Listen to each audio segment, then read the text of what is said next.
அனைத்து சகோதர சகோதரிகளுக்கு வணக்கம். வணக்கம்மா.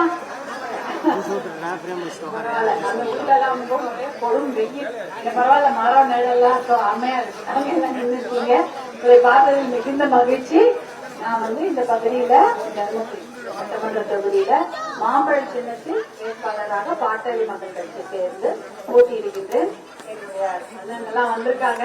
நாங்கெல்லாம் எதுக்காக வந்திருக்கோம்னா, முதல்ல நம்ம மாவட்டத்துக்கு தண்ணி வேணும். குடிப்பதற்கு நல்ல தண்ணி கிடையாது இல்லையா? குடிப்பதற்கோ இல்ல விவசாயம் செய்வதற்கு நல்ல தண்ணி கிடையாது. காவிரி உபரிநீர் திட்டம், அதாவது தண்ணி கடல்ல வீணா போகுது. அந்த தண்ணியை தர்மபுரி கொடுத்தா எவ்வளவு நல்லா இருக்கும். மழை எதிர்பார்த்துதான் நம்ம விவசாயம் செஞ்சுட்டு இருக்கிறோம். இனிமேலாவது நல்ல தண்ணி இருந்தா நம்ம கிணத்துல நல்ல தண்ணி இருக்கும். நம்ம கிணத்துல நல்ல தண்ணி இருந்தா விவசாயம் செய்யலாம்.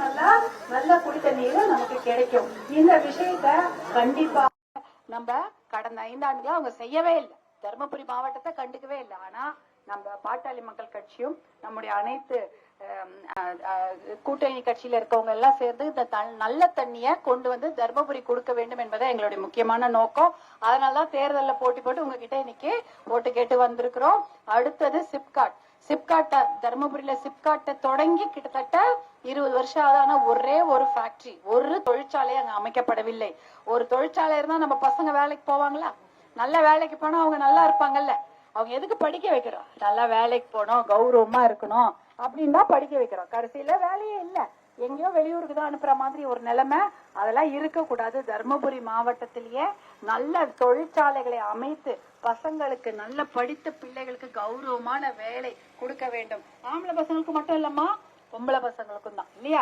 நீங்க எல்லாம் படிச்சிருக்கிறீங்க. உங்க கையில ஒரு பொருளாதார சுதந்திரம் இருந்தாதான் பெண்கள் முன்னேற்றம் என்பது கிடைக்கும். அந்த முன்னேற்றத்துக்காகவும் பெண்களுக்கு நல்ல வாழ்க்கை அமைய வேண்டும். அவங்களும் தைரியமா பாதுகாப்பா வேலைக்கு போகணும், படிக்க போகணும், அவங்களும் தன்மானத்தோடு வாழ வேண்டும் என்பதற்காக தான் பாட்டாளி மக்கள் கட்சி தொடர்ந்து போராடி கொண்டிருக்கிறது. தமிழ்நாடு முழுக்க போதை கலாச்சாரம் இருக்கா? போதைன்னா என்னன்னு தெரியுமா? 10 வருஷத்துக்கு முன்னாடி போதை மாத்திரை பத்தியோ கஞ்சா பத்தியோ எதுவுமே தெரியாது.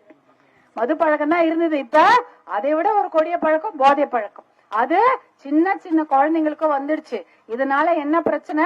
சின்ன குழந்தைகள் வாழ்க்கை பாழாகுது, படிக்கிற பசங்க வாழ்க்கை பாழாகுது. அது மட்டும் இல்ல, அவங்க செய்யற அட்டகாசத்தால பெண்களுக்கு பாதுகாப்பு இருக்கா?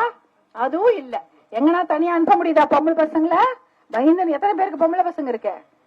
எல்லாரும் எனக்கும். அப்ப அனுப்பும் போது பயந்து அனுப்பணும். போயிட்டு சீக்கிரம் வா, 5 மணிக்கு வா, 6 மணிக்குள்ள வா, பஸ் இல்லைன்னா போவாத. அதானே? பத்திரமா அனுப்ப முடியலன்னா அனுப்பவே மாட்டோம். அந்த மாதிரி ஒரு நிலைமை. அதனால அப்படி இருக்க கூடாதுல்ல.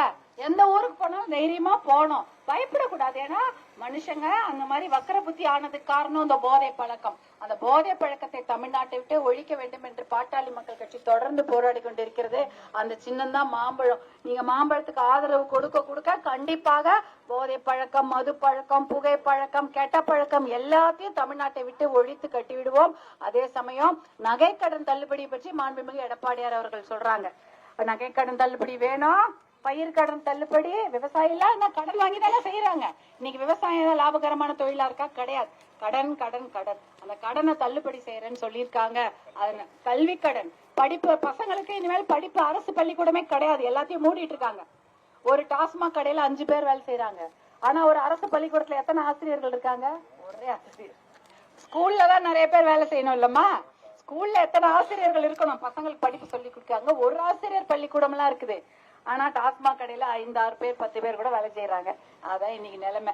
அதையெல்லாம் ஒழிக்க வேணும். நல்லா படிக்கணும் பசங்க, அவங்களுக்கு நல்ல வேலை வேண்டும், அவங்க சுகாதாரமாக வாழ வேண்டும், அவங்களுக்கு மரியாதையான ஒரு வாழ்க்கை கிடைக்க வேண்டும் என்றால் நீங்கள் பாட்டாளி மக்கள் கட்சிக்கும் மாம்பழம் சின்னத்துக்கும் ஆதரவு தாருங்க. கண்டிப்பாக தேர்தல் முடிந்தவுடன் எடப்பாடியார் அண்ணன் என்ன ப்ராமிஸ் பண்ணிருக்காங்க?